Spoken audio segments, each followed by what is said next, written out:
Hey everyone, it's David coming to you today from my whiskey den here in central Ohio, and we are going to have a little fun and we're going to have a little drinky poo today. Now, I was watching one of the other whiskey bourbon review channels, namely the Bourbon Van with Phil and Julie.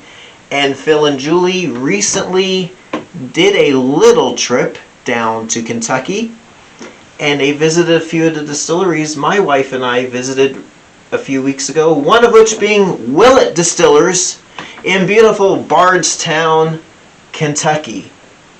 Now, Phil and Julie, how many times can I say your names, guys? I don't know, we'll see. Anyway, they picked up a bottle of the pot still bourbon whiskey, which I have not opened mine yet. Ironically, Julie commented on the bottle the same way my wife commented on this bottle. And I guess, it is a beautiful bottle. That's the reason why we got that whiskey. They also do the Johnny Drum, which I reviewed recently. I did not get that at the distillery. I got it at a Kroger in Louisville. But today I am going to crack open something Phil and Julie did not buy. This is Old Bardstown, bottled in bond, 100 proof. And you know, the camera, once I got this new setup going, the camera just doesn't really like to pick up these lighter colored labels, so there you go. Old Bardstown, 100 proof, bottled in bond. Because that's the way we like it. So, tell you a little bit about this fine here product. It is a mash bill of 72% corn, 13% rye, 15% malted barley. This is Kentucky only. You can't get this outside the Commonwealth of Kentucky. That's why I wanted to buy a bottle of it. At the distillery where I bought it, it set me back $25 plus applicable 6% state sales tax. So there you go. Not a bad price. So we are going to check it out. I'm gonna break the seal. There we go. And nothing spectacular with this bottle. I mean, there we go. Man, that did not want to come off. Nothing spectacular. It's like a Jack Daniel's Jim Beam bottle. Oh, man, that smells good. Wow. It has a little funky smell to it. Now, tasting notes that I have read and done my due diligence online. One of the websites I read says this should have notes of molasses, caramel, both of which are fine for a fine Kentucky straight bourbon. Then they also say mint, okay, maybe a little mint, and cherry cough syrup. Really, guys? Cherry cough syrup. That's not what I want my bourbon to taste like. Nice brownish amber color.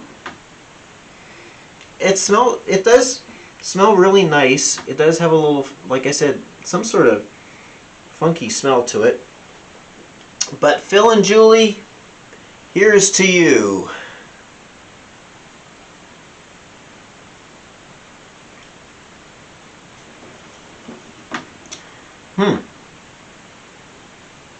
It tastes a little harsher than I thought it would. Not like a cheap bourbon.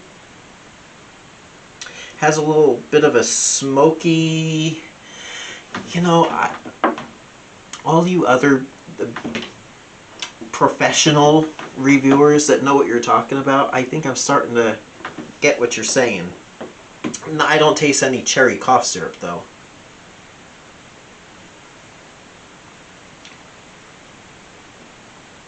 It's a little harsh.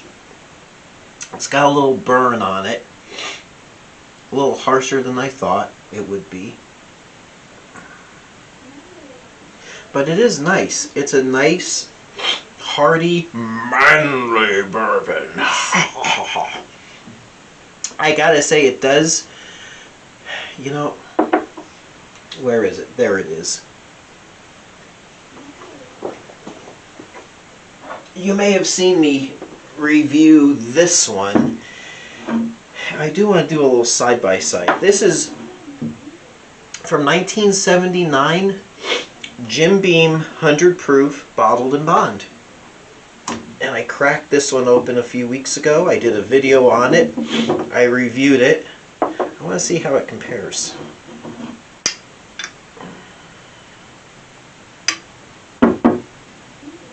It smells different.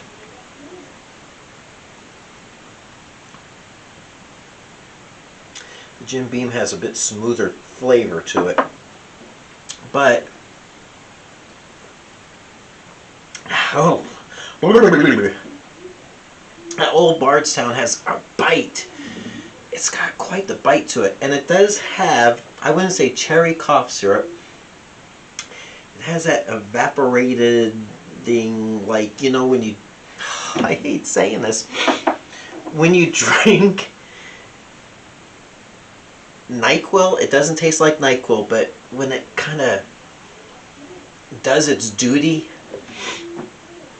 not a menthol, maybe it does have that little minty, that's the best way I can describe it. It's got not mentholy, not cough syrup, not medicine-y.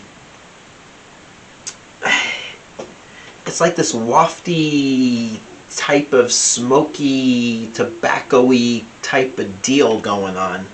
But it is good. And then that last little drops, a little butterscotchy to me. So maybe that's what they're talking about, the caramel. I better finish that. But it is very nice, very satisfying. Am I going to rush back down to Bardstown and get another bottle? No, not really. It's nice to have on my shelf.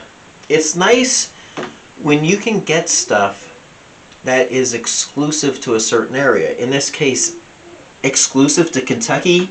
Yes, please. It's really nice. I like that.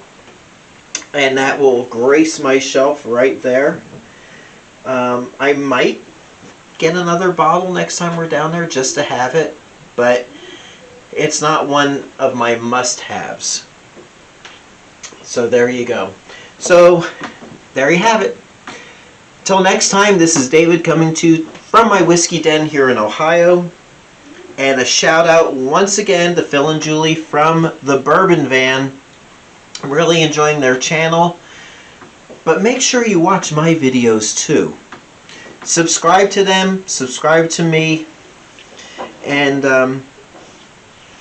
knowledge is power. Alright? So until next time, I hope your next pour is your best pour. And we'll catch you later. Thanks for watching. Thanks again for visiting me here at my whiskey den.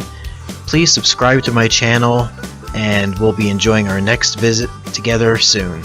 Thanks again for watching.